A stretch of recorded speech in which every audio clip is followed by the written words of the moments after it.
Thank you so much, Lee, for joining us here at the Dwellynn Show. Super excited to have you on the show. We've been meaning to book this for a while now, and I can't just wait for us to begin. Sure. Glad to be on your show. Awesome. So Lee Kearney is one of the nation's most successful single-family real estate investor, and he's bought about 7,000 properties. And you've been known to leverage the ups and downs in the market. Lee, I know you can do a way better job than I can. Can you just tell our Dwell listeners a little bit about yourself and kind of what you've been up to lately? What I've been up to lately is trying to understand what I'm going to do with the market shift. I see that the market's shifting. I see the interest rates are rising primarily, which is really putting pressure on affordability.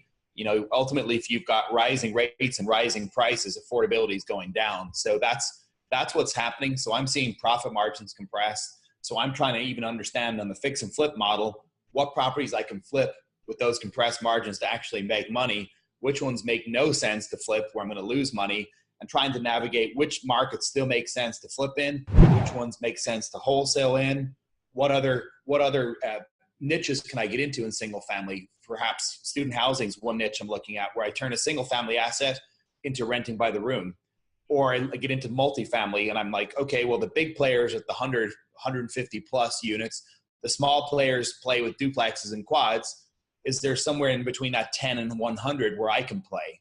So I've really been targeting multifamily in that 10 to 100 range.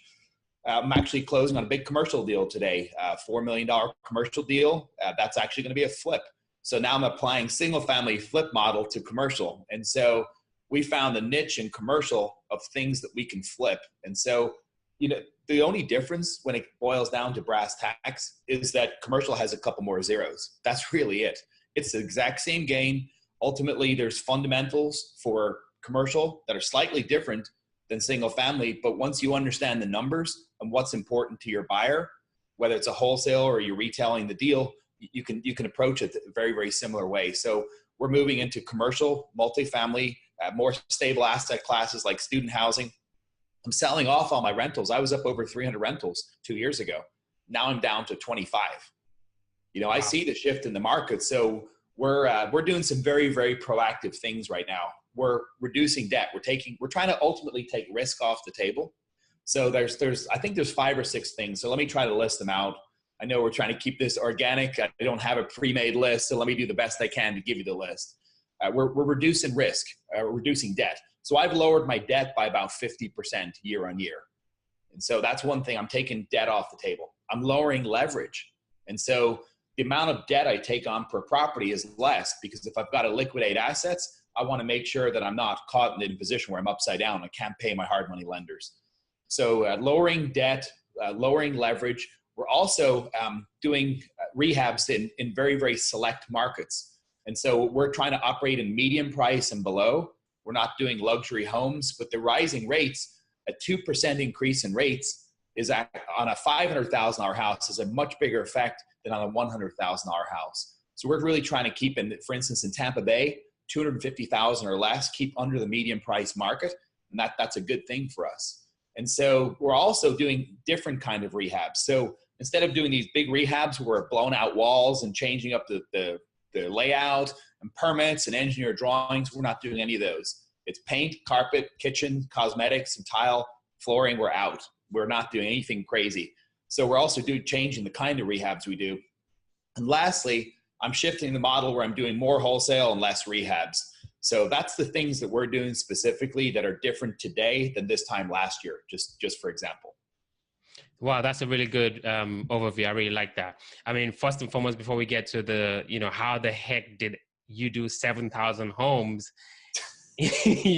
How did you get started first? How did I get started? Well, actually, I got started by accident. So my first flip was truly by accident. I bought a penthouse back in Ireland, which is where I'm from. I hated it, got broken into within a month. I couldn't believe it. The kids were ringing all the doorbells, figuring out who wasn't home, and then breaking into the units and the people weren't home. So yeah, that's a true story. So I put it right back in the market. I bought and sold that unit in 3 months, pocketed about 35,000 euro, which is a little more than that in dollars. And I said, this is crazy. I'm making what I make in my job by accident on flipping a property. So at that point I was smitten. I was like, I love real estate. So now I got to figure out how to do this on purpose. So I moved out to California. This was in 2004, end of 2003, beginning of 2004-ish, and did my first flip. But I found a mentor because I realized I didn't have a clue what I was doing. So I asked a lot of questions, finally found a guy I was going to church with at the time. And I said, hey, can you teach me real estate? And he said, actually, yeah, I fix and flip homes, so you can ride around with me. So I would go over, jump in his car, ride around with him, and he'd show me what he buys, where he buys, why he buys it, what kind of rehab he does, what he doesn't fix. He basically, he was really big on like lipstick on a pig, truly. Like he just want to make an old house look pretty and get it back on the market immediately. And so that was cool. I learned how to make an old house look pretty, and I followed his formula. It took about 4 months to find my first house. I was going to college during the day. In the afternoon and the evening, I was looking at houses. Finally, after 4 months, I used an older realtor who was really, really patient with me. Got my first deal. It was a probate deal, locked it up for about $130,000 and sold it 3 months later for $185,000. And what's funny is I made my first 2 mistakes on that home. Actually, no, I made my first mistake on that home. I apologize. My first mistake was I was living in the home while rehabbing it to trying to save money. And that, I don't know, I can try to describe that to you, but trying to rehab around yourself. I mean, I was moving bedroom every day. So, I mean, it was stupid. It was really, really just not a good move. Got the rehab done, made again about 30, 35 grand. I'm thinking, man, I'm just hitting winners, nothing but winners, baby. So I move on to my third rehab. That's where I made my second and third mistake. So the first mistake I made is I moved back to Florida, and I'm trying to rehab that thing remotely. So that was a disaster. Trying to rehab a house when you don't know what you're doing, with no systems, no processes, no power team of good vendors around you, no one overseeing the project that's protecting your interests. And so that project took forever to rehab. And then made my third mistake, which was I hired a friend. So when I moved back to Florida, I hired a friend to rehab it. And when you're paying your friend to do something for you, especially in real estate, especially as a contractor, that's usually a recipe for disaster. So that kind of strained our relationship because I'm putting the pressure on him to try to get the rehab done, and he's mad and I'm mad. And anyway, we got done. So we got the project done, and the market was already starting to slide. So 2005, beginning of 2005, when I finally disposed of that asset, I went from making 35 grand my first deal. I think I made 10, 12,000, somewhere around that. So I could already see that things were shifting, but I didn't quite understand that there was real estate cycles in California and Florida like this. I mean, they're just massive cycles. And so I'm just thinking, okay, I'm glad I sold the house. Maybe that area is not hot today. I didn't quite understand that there was market cycles. So I moved to Florida, same process, try to find a mentor. So I asked all my friends, like, who does real estate? Where do I find good deals? Finally, one of my friends' father said, I buy foreclosures. So I said, what's a foreclosure? He goes, the bank forecloses on homes. I said, where do they foreclose on homes? They do it at the courthouse. Where's the courthouse? So he told me where the courthouse is. I said, what room? He told me the room. So I went in there, and all I could see was numbers being auctioned off and a bunch of guys and girls in there raising their hand and looking at each other and winking and nodding. And I'm thinking, man, they're just selling numbers. I have no idea what's going on. They all seem to know each other. They're looking at me like and whispering behind, a piece of paper. And I was like, this is crazy. So sat there for about 2 weeks trying to figure out what the heck is going on. So during those 2 weeks, I actually found a lady, and she turned the numbers into addresses. And so she put out a book, and she sold the book. I think it was, say, $100 a month or $100 a week or something like that. But it wasn't bad. So I now could look at the number, and I could see what was being auctioned off and realize what address was being looked at. So once I got the book, I started driving the properties in the morning, and then I go to the auction at 2 o'clock. Again, I did this for about 2 or 3 weeks, finally jumped in, bought my first case number. Now I saw the address, what I didn't realize is that I bought a homeowner's lien. So I thought I bought like the first mortgage and I was going to own the house, and I bought a homeowner's lien. It was subject to a first mortgage. Anyway, complete disaster of a deal. I was so crazy, didn't know what I was doing. I skip traced the guy, found him in California. I'm like, can I get your social security number so I can log on to Bank of America and see what your payoff is? I mean, he gave it to me. So I think one of the good things I did early on, and I really want to say this to everybody out there, I asked a lot of questions. And when you don't know, it's not a dumb question. You just don't know. So I try to be really, really patient with people when they ask me dumb questions, because I'm sure everything I asked for the first 5 years of real estate was dumb to someone. And probably even today, some of the questions I ask are dumb. So I try to always be patient and pass down the knowledge that I learned from someone else. even something simple now. And, I've made money from real estate and I'm investing it tax-free. I had to have someone teach me about a self-directed IRA because I didn't know what it was. And so they said, hey, are you doing this? I said, no. And they're like, let me show you how to do it. So again, a lot of this stuff is a learning curve and it's a process. And you've got to climb the ladder of knowledge before you can really start making real estate work for you. And so got lost going back to where I was. So I'm buying at the courthouse steps, started buying a half a dozen or so in 2005, cranked it up to a couple dozen in 2006, cranked it up to about 50 in 2007, lost everything. I'm out. Yeah. So I'm 27 years old and I've made and lost $2 million. I'm thinking, what the heck did I just do? And so it was a tough couple weeks trying to get out of bed. I'm thinking, man, this is crazy. Is your audio working, by the way? Working just fine. Okay, fine. Good. It's just super quiet, your room there. I'm just a great listener. Okay, good. Yeah, you're really, really good listener. Yeah, folks, he's a great listener. Anyway, yeah, that was a complete mindset shift because I said, okay, I realized I can make a lot of money in real estate, and I realized I've lost a lot of money in real estate. So I started to look around, see where the opportunity was, and I learned two things about real estate at the bottom. This is crazy. So I learned there's always money in real estate because there's always people making money, whether it's going up or going down.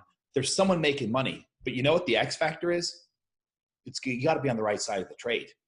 So think about this. In 2008, when there's foreclosures everywhere, 2009, the people getting foreclosed on were on the wrong side of the trade, but the people buying the foreclosures were on the right side of the trade. The exact same transaction, just depending on what side you're on. And so I try to reposition my business to always be on the right side of the trade. So I started wholesaling because wholesaling, when the market's at the bottom, it's risky. No one likes real estate. I'm day trading real estate. I'm locking up a contract. I'm assigning it. I'm locking up a contract. I'm double closing. So I'm just collecting fees, 5, 10 grand. And I did over 100 deals that first year in 2008 after losing all of my money. I think I went from $2 million down to 30 grand, something like that, maybe less. People talk about being on a food stamp. No, I wasn't that bad. I'm not going to sit here and lie and say that I didn't have 2 pennies to rub together, but I basically dwindled my bank account to not a lot of money. And so I turned that into almost $1 million in my first year of wholesaling because I just focused on a strategy that was on the right side of the trade. I did a lot of those transactions. And then from there, we went from doing 100 deals in 08 to a few hundred deals in 09. Our record year, we did 2,500 transactions in 2013. Yeah, it's pretty crazy. So I have processed an enormous amount of assets out of the same office here for years. I know how to build systems and processes and how to turn real estate, instead of being an investor that's moonlighting in real estate, to actually being an investor with a business. And I think that's the difference and what makes me unique with single family. I put single family on steroids and I run my business essentially like an institution. So we run our fix and flip, we run our wholesaling, we run the entire operation more on an institutional basis. However, at some point you get to the top of that. So yeah, hundreds of thousands of dollars a month is cool. And that's great. But the next step for me is really moving into commercial, moving into deals with a couple more zeros. So where I see myself 5 years from now is doing large commercial transactions. That's where I can see myself naturally going. We've already got 3 or 4 in the works. And that's really the next phase of all the knowledge I've learned from single family. So, I mean, there's just so many things to really to pick from all of that, right? First things first, I want to pick on. So you mentioned about you asked just so many questions, but there was a pattern that I really recognized there. When you left Ireland and went to California, you got a mentor, right? When you moved from California to Florida, you got a mentor, right? Yes. There's a lot of talk about paid mentorship and just mentors in general, right? You hear like horror stories on Bigger Pockets or on different podcasts about somebody paying 20 grand for a mentor or a weekend course, right? Well, and I want to discuss that because people misuse those terms a little bit, and I probably did too a few minutes ago. So let's rewind a little bit. I asked a lot of questions and got advice from people that knew more than me. Now, along the way, some of those people have turned into mentors. And let me tell you the difference between a coach and a mentor and asking someone for advice. In my opinion, this is Lee Kearney's opinion on the subject. So if I don't know the answer to a question, I'm going to call you and I'm going to ask you for some advice. That's different than coaching. Coaching saying, I want you to teach me this subject. And so you and I work together for a week or a month or 2 months, and you teach me that subject. That's to me as a coach. Or we set metrics every week and you keep me accountable. But again, you're trying to move me from here to here on typically a specific topic. To me, that's what a coach does. So if I want to learn how to rehab houses from you, and you say, I'm going to work with you for the next 3 months, and I'm going to take you from not rehabbing a house to rehabbing 10 houses, which means you've got to look at 10 houses a day. We've got to put 3 under contract a week. And I go, okay. And then we have those accountability calls and we move forward. To me, that's a coach. So there's a difference. You ask someone for advice, you get a coach, but now a mentor, to me, looks at your entire life and they're trying to point you in the right direction. Because they're where you want to be and you're here, or they're out here and you're back here and you're trying to catch up with them. And the mentor is saying, no, you need to move back in your lane here. You're actually a little bit off track in this area of your life. You know what? I see you're really stressed out. What are you doing in your business that's stressing you out in your personal life? And to me, a mentor understands the whole picture and not just that one single topic. And a mentor is someone that I'm trying to emulate. Now, I will say this, just because someone's my mentor doesn't mean I want to emulate everything in their life. But there's a specific area of their life that I feel like they've nailed it. And I don't even think that's financial, by the way. I think you can have a spiritual mentor. I think you can have a physical mentor. You can have a financial mentor, which is what most people consider a mentor. Someone who's just loaded, filthy rich, that teaches you how to be filthy rich. And I think having mentors in your life is just way different than just that. And I also don't subscribe that just because someone has nailed this area of their life doesn't mean that they're an expert automatically in other things. And you see that a lot. And I think that's why people get jaded by mentors. It's because they might know this subject really well, but then they're stunting like they know everything about every subject. Like, you don't. You're not an expert. And you'll hear me always say, I'm not the expert on that. So for instance, pay-per-click marketing, Facebook campaigns. Now within our team, I've got experts on that. I mean, experts that spend millions and millions of dollars of money on that. I'm not the expert though. So when it comes to teaching that, for instance, I'll do these 3-day events.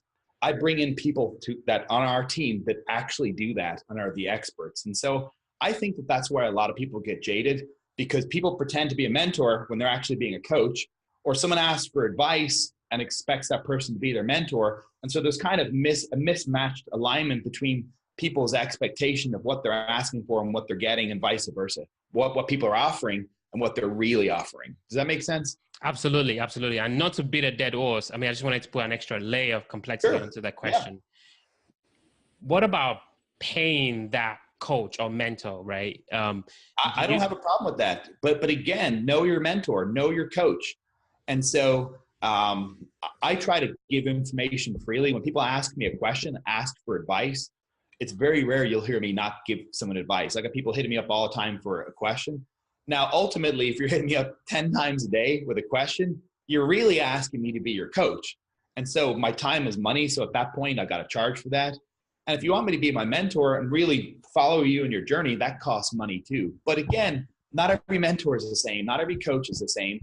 And I don't like, I see people say gurus are crazy, gurus are stupid. I'm like, no, there's some stupid gurus out there, and there's some amazing gurus. And so the problem is when you really get behind the curtains, there's people pretending to be an expert at something that are not.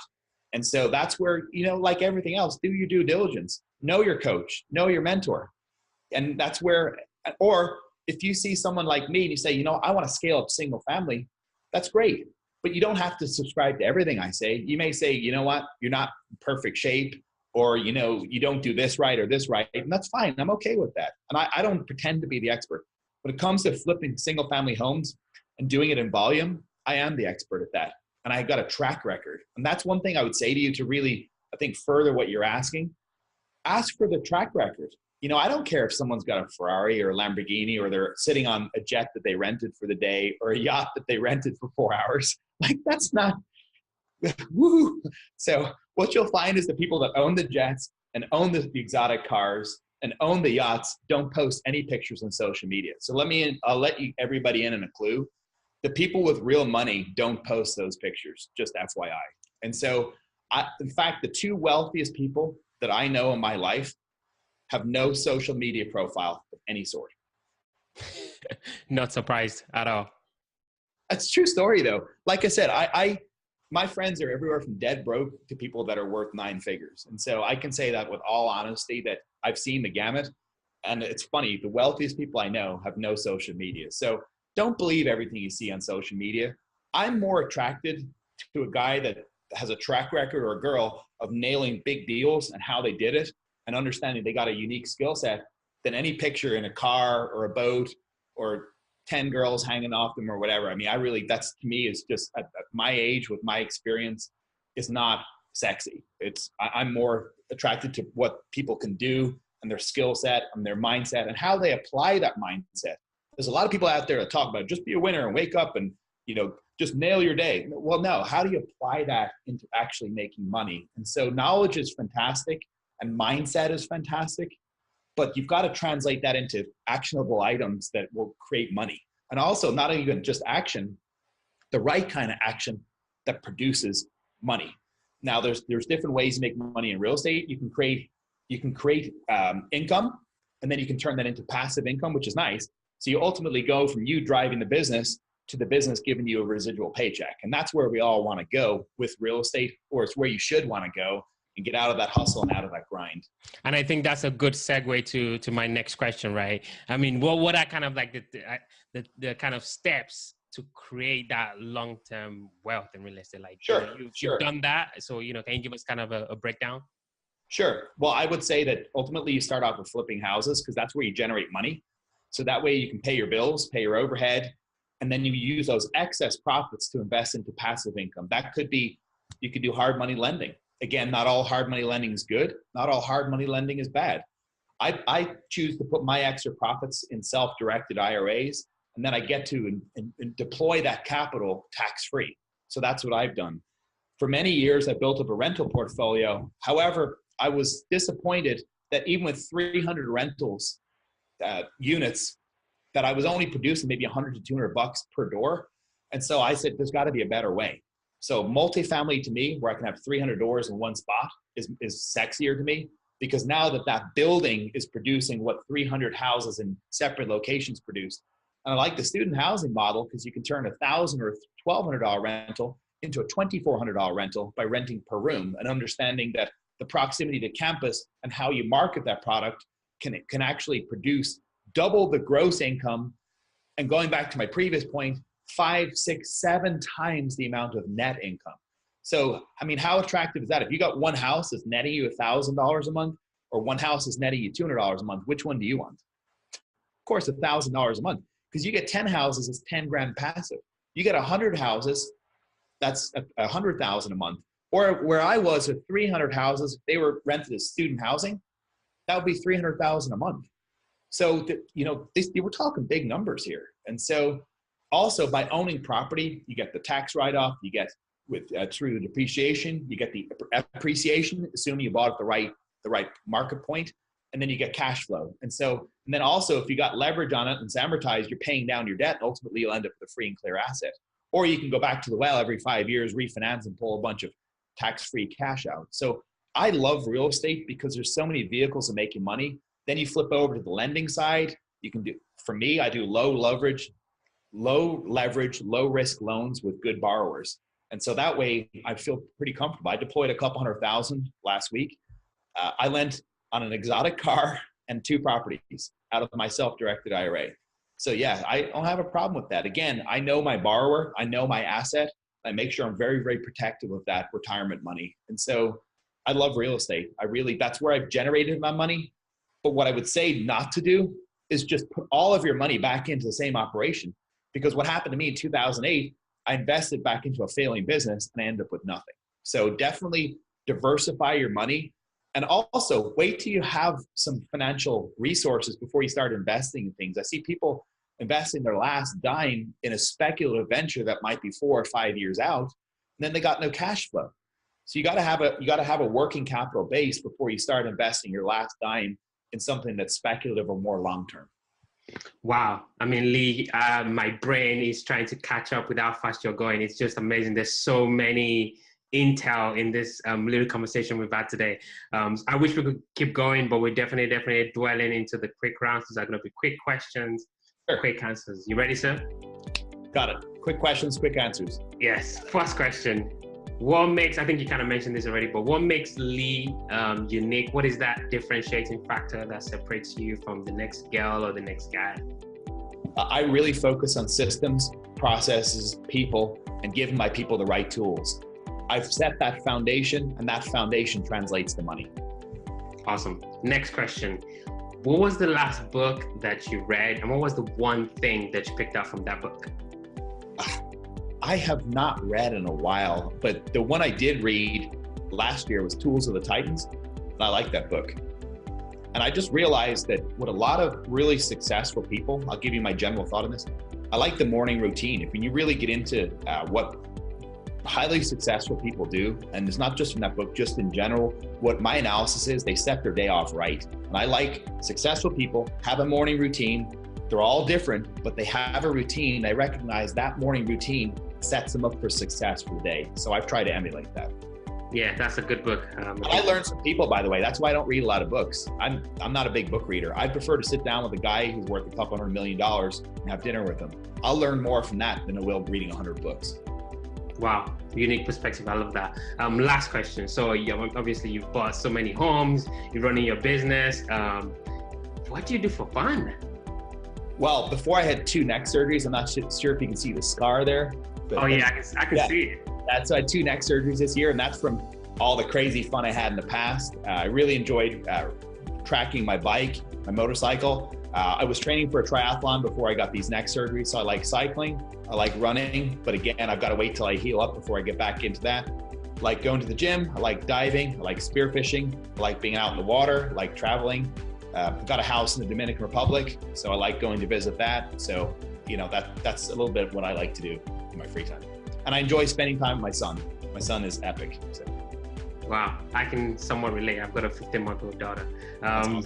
Yeah, so if as a Dwell listener listening on our conversation and they're like, wow, I really love this Lee guy, I want to connect with Lee, how can people reach out to you? How can people connect with you? Sure, at www.flipyourincome.com, and just contact our team and we'll get right back. And again, that's www.flipyourincome.com.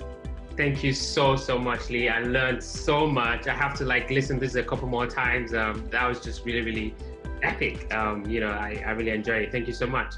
No problem. Take care.